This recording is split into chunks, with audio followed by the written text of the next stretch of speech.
So we can edit lines just like we can edit points, but there are a few twists because they're differently shaped. Now we have to start editing and set the target in our create features. Now we have our usual caret, which we use to select features by a click. And if we double click to select, or if we click and then right click, we can edit vertices. The vertices show up in green. So I'll double click or left click, then right click, and I can then grab the vertex. Notice how the cursor changes shape when I hold it over a vertex. That means then that the vertex is active. And again, if I right click, then I can delete the vertex. The menus are context sensitive, so left click, then right click often gives you different menus depending upon what's active. Now, I can use the line tools to add a new line of various kinds. So this is just a line segment. I can do curved lines or all sorts of other kinds of lines. So we can see as I zoom in that I added this line segment.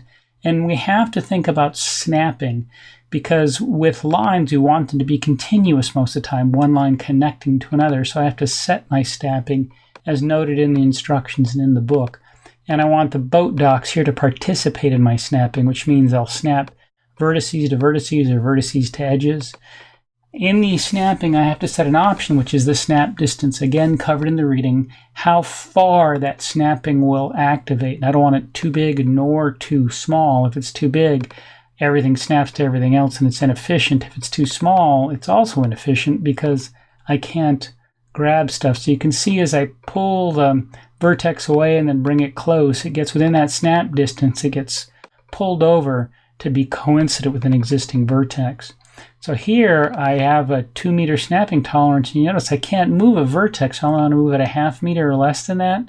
So on the fly I can go in and re-edit the snapping option to set that tolerance smaller. I have some unit I want to work on, but sometimes I'll have to make it bigger or smaller. So now I can move it that ½ meter to reposition it precisely over a feature.